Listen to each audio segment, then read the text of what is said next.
பஞ்சாபில் 23 மாவட்டங்கள் வெள்ளத்தால் பாதிக்கப்பட்டவையாக அறிவிக்கப்பட்டுள்ளன. தொடர் மழையால் பஞ்சாபில் உள்ள அணைகள் நிரம்பி வழிகின்றன.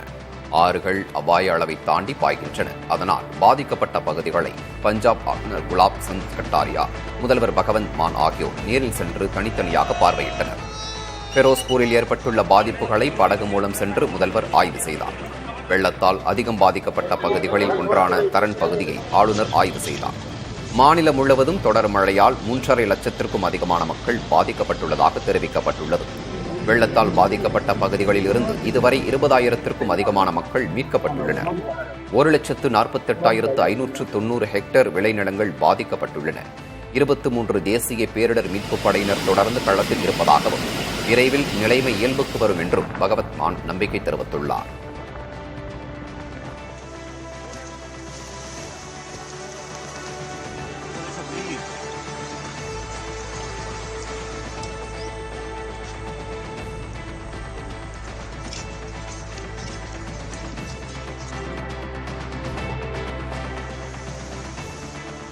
ஜம்மு காஷ்மீரில் வெள்ளப்பெருக்கில் வீடு இடிந்து விபத்துக்குள்ளானதில் தாயும் மகளும் உயிரிழந்த சம்பவம் சோகத்தை ஏற்படுத்தியுள்ளது.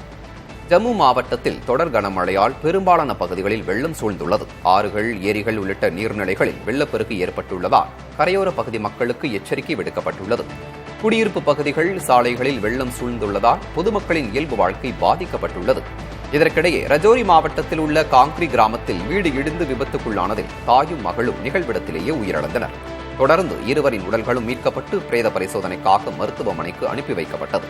இதற்கிடையே செனாப் நதியில் ஏற்பட்ட வெள்ளப்பெருக்கால் கார்கால் கிராமத்தில் 40க்கும் மேற்பட்டோர் வெள்ளத்தில் சிக்கிக் கொண்டனர். அவர்களை மீட்கும் பணிகளில் பேரிடர் மீட்புக் குழுவினர் களம் இறங்கி உள்ளனர்.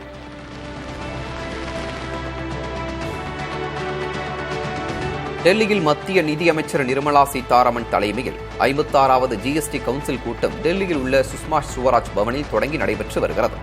2 நாட்கள் நடைபெறவுள்ள இந்த கூட்டத்தில் அன்றாட பயன்பாட்டு பொருட்களுக்கான GST வரியை குறைப்பது குறித்து முக்கிய முடிவுகள் எடுக்கப்படும் என எதிர்பார்க்கப்படுகிறது. தமிழக நிதி அமைச்சர் தங்கம் தென்னரசு உட்பட எதிர்க்கட்சிகள் ஆளும் மாநிலங்களின் நிதி அமைச்சர்கள் GST வரி குறைப்பால் ஏற்படும் வருவாய் இழப்பிற்கு மாநிலங்களுக்கு இழப்பீடு வழங்க வேண்டும் என வலியுறுத்தியுள்ளனர்.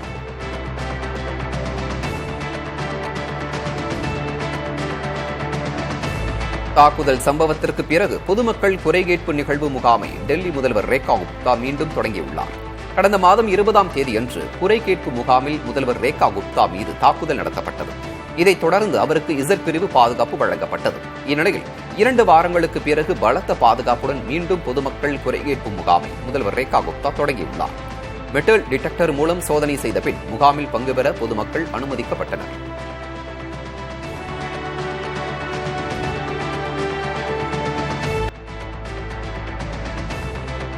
தர்மஸ்தாலாவில் சடலங்களை புதைத்த விவகாரத்தில் அமலாக்கத்துறையும் களம் இறங்கியுள்ளது. இவ்விவகாரத்தில் சிலர் அவதூறு பரப்பியதாக புகார் கூறப்படும் நிலையில் அவர்களுக்கு வெளிநாடுகளில் இருந்து பணம் வந்ததாகவும் குற்றச்சாட்டுகள் எழுந்துள்ளன. இவ்வழக்கில் மைசூரில் உள்ள 2 தொண்டு நிறுவனங்களுக்கு அமலாக்கத்துறை கடிதம் எழுதியுள்ளது. எவ்வளவு பணம் வந்தது, எதற்காக வந்தது என்பது குறித்து அக்கடிதத்தில் கேட்கப்பட்டுள்ளது. இதில் சட்டவிரோத பண பரிமாற்றம் நடந்தது உறுதியானால் அமலாக்கத்துறை வழக்கு பதிவு செய்து விசாரணையை தொடங்கும்.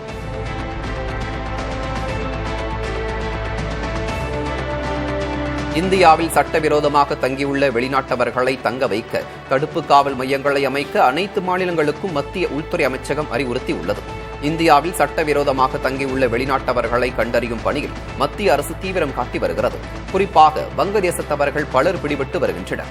எனினும் இதுபோன்றவர்களை அவரவர் நாட்டிற்கு திருப்பி அனுப்புவதில் சட்ட நடைமுறைகள் காரணமாக தாமதம் நிலவும் நிலையில் அதுவரை தற்காலிகமாக தங்க வைக்க தடுப்பு காவல் மையங்கள் அமைக்க அறிவுறுத்தப்பட்டுள்ளது.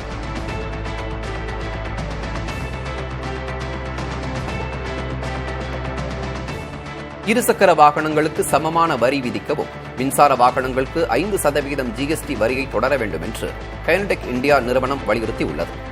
கூடுதல் வரி விதிக்க வாய்ப்புள்ளதாக கூறப்படும் நிலையில் வாகன உற்பத்தி துறையின் நலனை கருத்தில் கொண்டு தங்கள் கோரிக்கையை பரிசீலிக்க வேண்டும் என அந்நிறுவனம் கோரிக்கை வைத்துள்ளது.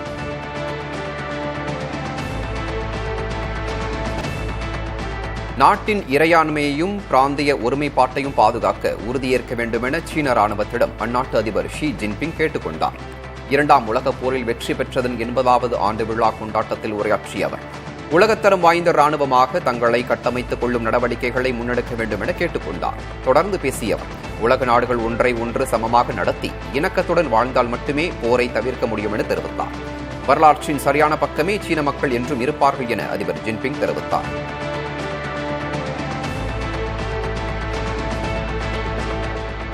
இரண்டாம் உலகப் போரின் வெற்றி தின கொண்டாட்டத்திற்காக சீனாவுக்கு வாழ்த்து கூறியிட்டு ரஷ்ய வடகொரிய அதிபர்களை அமெரிக்க அதிபர் ட்ரம்ப் விமர்சித்துள்ளார். சீனாவில் நடைபெற்ற வெற்றி தின கொண்டாட்டத்தில் ரஷ்ய வடகொரிய அதிபர்கள் சிறப்பு விருந்தினர்களாக கலந்து கொண்டனர். இந்நிலையில் ட்ரூத் வலைதளத்தில் ட்ரம்ப் வெளியிட்ட பதிவில் அமெரிக்காவுக்கு எதிராக சதி திட்டங்களை தீட்டி வரும் ரஷ்ய அதிபர் புட்டின் மற்றும் வடகொரிய அதிபர் கிம் ஜாங் உன்னுக்கு தனது வாழ்த்துக்களை தெரிவிக்கும்படி சீன அதிபருக்கு அறிவுறுத்தியுள்ளார்.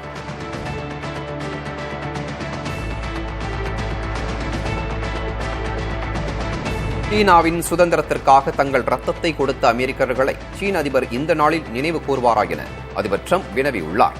ஜப்பானை போரில் வென்றதன் 80வது ஆண்டு தினத்தை சீனா கொண்டாடும் நிலையில் தனது ட்ரூத் சமூக தளத்தில் ட்ரம்ப் பதிவு ஒன்றை இட்டுள்ளார். அதில் அமெரிக்கர்களுக்கு சீன அதிபர் நன்றி தெரிவித்து அவர்களுக்கு மரியாதை செய்வார் என நம்புவதாக ட்ரம்ப் கூறியுள்ளார்.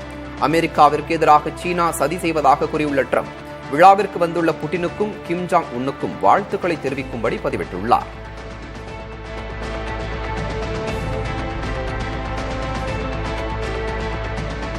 இந்தியாவுக்கு மேலும் சில S-400 வான் பாதுகாப்பு அமைப்புகளை வழங்குவது குறித்து பேசி வருவதாக ரஷ்யா தெரிவித்துள்ளது. ரஷ்யாவிடம் ஏற்கனவே 3 S-400 வான் பாதுகாப்பு அமைப்புகளை இந்தியா வாங்கியுள்ளது. அவை பாகிஸ்தானுக்கு எதிரான ஆபரேஷன் சிந்தூர் சண்டையில் வெகுவாக கை கொடுத்தன. இன்னும் 2 S-400 அமைப்புகள் 2 ஆண்டுகளில் வர உள்ளன. இது தவிர மேலும் சிலவற்றை வாங்குவது குறித்து ரஷ்யாவுடன் இந்தியா பேசி வருகிறது. எனினும் அவற்றை விற்கக்கூடாது என அமெரிக்கா ரஷ்யாவுக்கு நெருக்கடி கொடுத்து வருகிறது.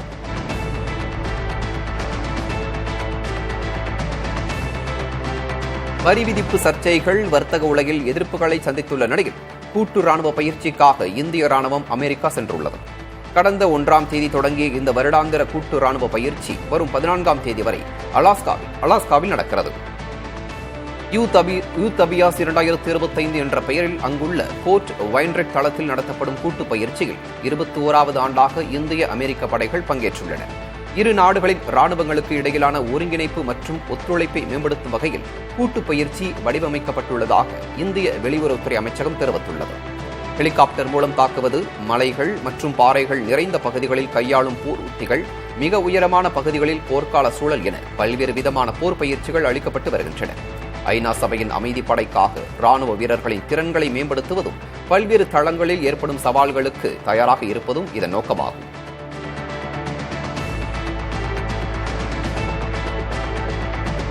வெனிசுலா நாட்டின் கடற்கரைக்கு அருகே உள்ள பகுதியில் அமெரிக்க கடற்படையினர் நடத்திய தாக்குதலில் போதைப் பொருள் கடத்தல் கும்பலைச் சேர்ந்த 11 பேர் கொல்லப்பட்டனர். தெற்கு கரீபியன் கடல் பகுதியில் நடத்தப்பட்ட தாக்குதலில் ட்ரென்டே அராகுவா என்ற கும்பலைச் சேர்ந்தவர்கள் கொல்லப்பட்டுள்ளனர். இதை அமெரிக்க அதிபர் டொனால்டு ட்ரம்ப் உறுதிப்படுத்தியுள்ளார். கடல் வழியாக அமெரிக்காவுக்கு போதைப் பொருட்களை கடத்திச் சென்றபோது இந்த நடவடிக்கை எடுக்கப்பட்டதாக தெரிவிக்கப்பட்டுள்ளது.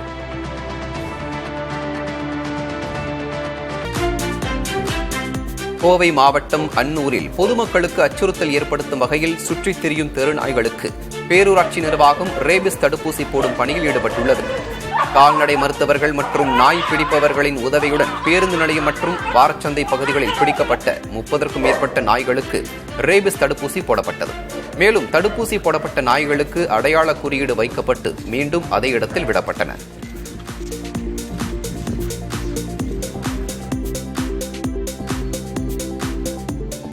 கோவில்பட்டியில் தாவேக சுவர் விளம்பரத்தினை அளித்ததாக திமுக நகர்மன்ற தலைவர் மீது தாவேகவினர் காவல் நிலையத்தில் புகார் அளித்தனர். மந்தித்தோப்பு சாலையில் தாவேக சார்பில் சுமங்கலி ராஜா என்பவர் மக்கள் விரும்பும் முதல்வர் வேட்பாளர் உங்கள் விஜய் என்று சுவர் விளம்பரம் செய்துள்ளார். இந்நிலையில் அதனை கோவில்பட்டி திமுக நகர்மன்ற தலைவர் கருணாநிதி ஆட்களை வைத்து அழித்ததாக கூறப்படுகிறது. இதையடுத்து அவர் மீது நடவடிக்கை எடுக்க கோரி தாவேகவினர் காவல் நிலையத்தில் புகார் மனு அளித்தனர்.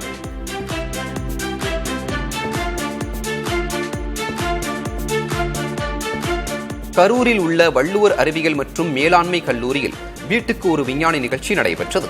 கண்காட்சியை கல்லூரியின் தாளாளர் செங்குட்டுவன் தொடங்கி வைத்தார். ஜூனியர், சீனியர் ஆகிய 2 பிரிவுகளில் நடைபெற்ற கண்காட்சியில் கரூர் மாவட்டத்தில் உள்ள 40க்கும் மேற்பட்ட பள்ளிகளைச் சேர்ந்த மாணவர்கள் சுமார் 250க்கும் மேற்பட்ட படைப்புகளை காட்சிப்படுத்தினர்.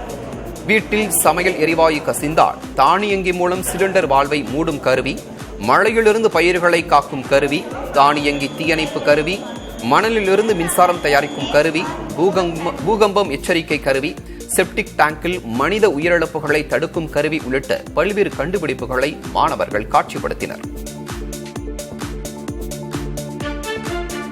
இன்று வீட்டுக்கு ஒரு விஞ்ஞானி எங்கள் வள்ளுவர் கல்லூரியில் கரூரில் நடைபெறுகிறது. மகிழ்ச்சியாக இருக்கிறது. புதிய தலைமுறை எங்களுக்கு இந்த வாய்ப்பை கொடுத்துருக்காங்க. இதில் பார்க்கும்போது நிறைய இளைய தலைமுறை மாணவர்கள்கிட்ட ஏதாவது இந்த விஞ்ஞானம் சயின்ஸ் சம்மந்தமாக நிறைய அவங்க அவங்களுக்குள்ள ஒரு புரிதல் வந்திருக்கு, ஆர்வம் வந்திருக்கு. திண்டுக்கல் மாவட்டத்தில் முள்ளிப்பாடி முதல் அடியனூத்து வரை 19.5 கிலோமீட்டர் மாநில சாலை அமைக்க நிலம் வழங்கிய விவசாயிகள் உரிய நிவாரணம் கோரி போராடி வருகின்றனர்.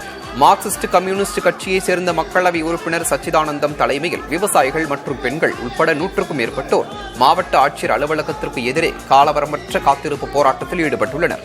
2013ஆம் ஆண்டு மத்திய அரசின் நில எடுப்பு சட்டத்தின்படி இழப்பீடு வழங்க வலியுறுத்தி இப்போராட்டம் நடந்து வருகிறது.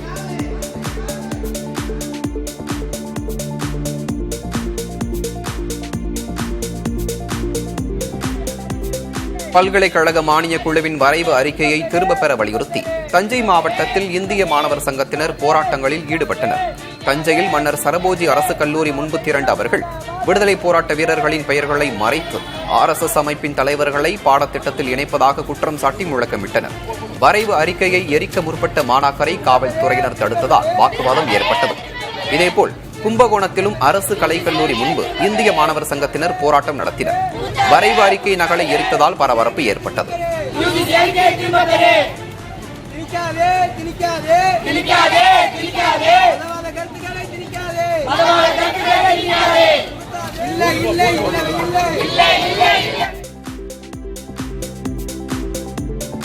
சேலத்தில் நவராத்திரி மற்றும் விஜயதசமியை முன்னிட்டு கொலு பொம்மை கண்காட்சி மற்றும் விற்பனை தொடங்கப்பட்டுள்ளது. சேலம் பூம்புகார் விற்பனை நிலையத்தில் நடைபெற்ற கண்காட்சி மற்றும் விற்பனையை மாவட்ட கூடுதல் ஆட்சியர் பொன்மணி தொடங்கி வைத்தார். அப்போது 10ஆம் தேதி வரை நடைபெறும் இந்த கண்காட்சியில் 15 ரூபாய் முதல் 12,000 ரூபாய் வரையிலான நவ திருப்பதி, ராதை அலங்காரம் உள்ளிட்ட கொலு பொம்மைகள், முகாம்பிகை உள்ளிட்ட பல்வேறு பொம்மைகள் விற்பனைக்காக காட்சிப்படுத்தப்பட்டுள்ளன.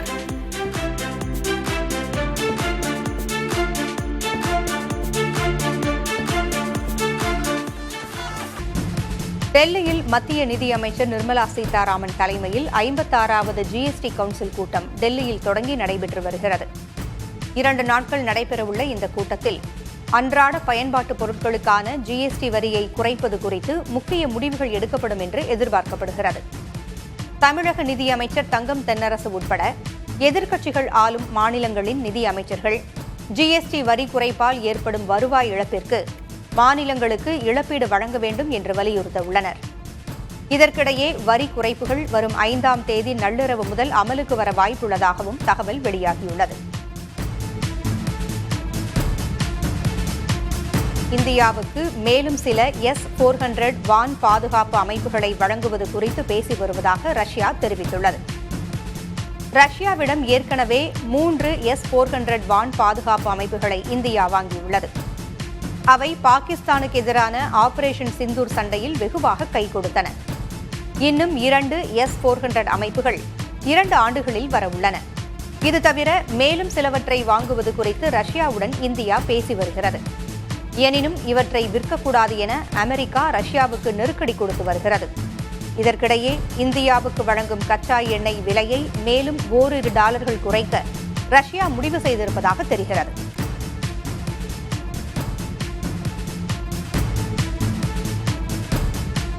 இந்தியாவில் சட்டவிரோதமாக தங்கியுள்ள வெளிநாட்டவர்களை தங்க வைக்க தடுப்பு காவல் மையங்களை அமைக்க அனைத்து மாநிலங்களுக்கும் மத்திய உள்துறை அமைச்சகம் அறிவுறுத்தியுள்ளது.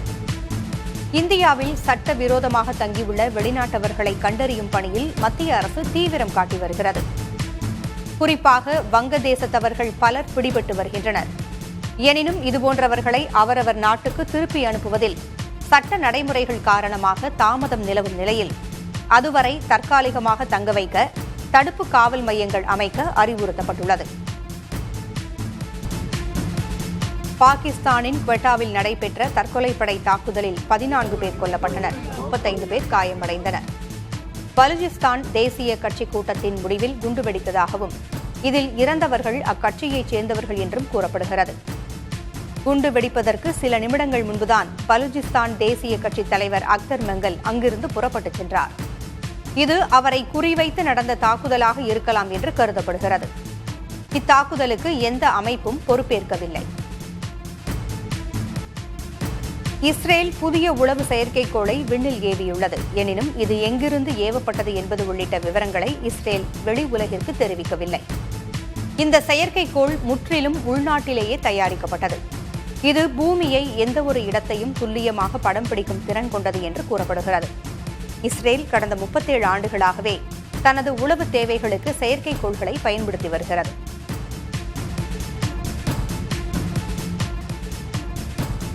சிகாகோவை கொலைகளின் தலைநகரம் என அமெரிக்க அதிபர் டொனால்டு டிரம்ப் கடுமையாக விமர்சித்துள்ளார். இது உலகின் மிக மோசமான மற்றும் அபாயகரமான நகரம் என அவர் தனது சமூக வலைதள பக்கத்தில் பதிவிட்டுள்ளார். டிரம்பின் இந்த கருத்து அரசியல் ரீதியாக பெரும் சர்ச்சையை ஏற்படுத்தியுள்ளது. இல்லினாய்ஸ் மாகாண ஆளுநர் ஜே.பி. பிட்ஸ்கர் ராணுவத்தை நகருக்கு அனுப்புவது சட்டவிரோத படையெடுப்பு என்று கூறி அத்தகைய நகர்வை எதிர்ப்பதாக தெரிவித்துள்ளார். இதனிடையே சிகாகோ மேயர் பிராண்டன் ஜான்சன் உள்ளூர் காவல்துறையினரோடு இணைந்து ரோந்து செல்வதையும் கைது செய்வதையும் தடை செய்யும் ஆணையில் கையெழுத்திட்டிருக்கிறார். அதே சமயம் வெள்ளை மாளிகை பத்திரிகை செயலாளர் கேரோலின் டேவிட் டிரம்பின் கருத்தை ஆதரித்து ஆளுநர் உடனடியாக அதிபரிடம் உதவி கேட்க வேண்டும் என்று குறிப்பிட்டுள்ளார். கடந்த வார இறுதியில் சிகாகோ நகரில் நடந்த துப்பாக்கிச் சூட்டு சம்பவங்களில் 50க்கும் மேற்பட்டோர் சுடப்பட்டதில் 8 பேர் உயிரிழந்தனர்.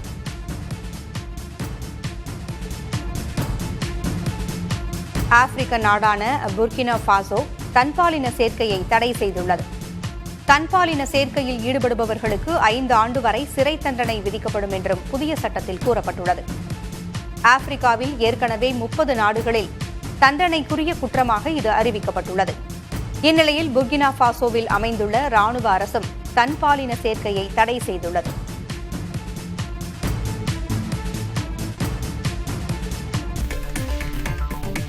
அன்புமணி மீதான குற்றச்சாட்டுகளுக்கு அவர் பதிலளிக்க கோரி மீண்டும் கட்சியின் நிர்வாகக் குழு நோட்டீஸ் அனுப்பியுள்ளது. இதுகுறித்து விழுப்புரம் மாவட்டம் தைலாபுரத்தில் செய்தியாளர்களுக்கு பேட்டியளித்த ராமதாஸ், வரும் 10ஆம் தேதிக்குள் அன்புமணி பதிலளிக்காவிட்டால் கட்சி விரோத நடவடிக்கையாக எடுத்துக் கொள்ளப்படும் என்றும் எச்சரித்தார். முதல் முறையாக அனுப்பப்பட்டதுக்கு பதில் வரல. நேரிலோ அல்லது எழுத்துப்பூர்வமாக அனுப்பணும்னு சொல்லி சொன்னால் அதுக்கு ஒரு பதிலும் வரல. வராதனால மறுபடியும் நிர்வாகக்குழு கூடி, நிர்வாகக்குழு கூடி ஒழுங்கு நடவடிக்கை வேறு விதமாக பரிந்துரை செய்திருந்தது. அதையும் இந்த நிர்வாகக்குழு ஆராய்ந்தது.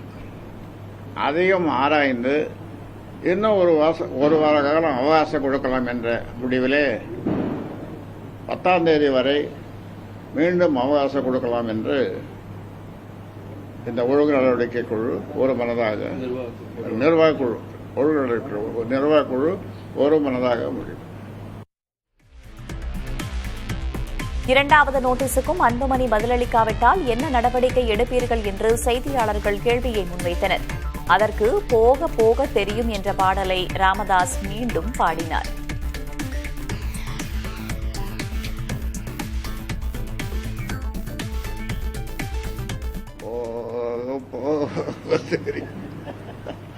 இந்த பாட்டை எத்தனை நாள் தான் நான் பாடுறது? ஏங்கண்ணு, எத்தனை நாள் தான் இந்த பாட்டை பாடுறது? முன்னாள் முதல்வர் சந்திரசேகர் ராவின் பாரத் ராஷ்டிரிய சமிதி கட்சிக்கு எதிர்காலம் இல்லை என தெலங்கானா முதலமைச்சர் ரேவந்த் ரெட்டி கூறியுள்ளார். இது தொடர்பாக அவர் அளித்திருக்கும் பேட்டியில், தெலங்கானாவில் தெலுங்கு தேசம் என்ற கட்சியை அழிக்க சந்திரசேகர் ராவ் சதி செய்ததாக குற்றம் சாட்டினார். தெலங்கானாவில் அக்கட்சி இருப்பதற்கான அறிகுறியே இல்லாமல் செய்துவிட்டார் என்றவர், இன்னொரு கட்சிக்கு எதிராக சதி செய்த பிஆர்எஸ் தெலங்கானாவில் நிலைக்காது என்றும் ரேவந்த் ரெட்டி கூறினார்.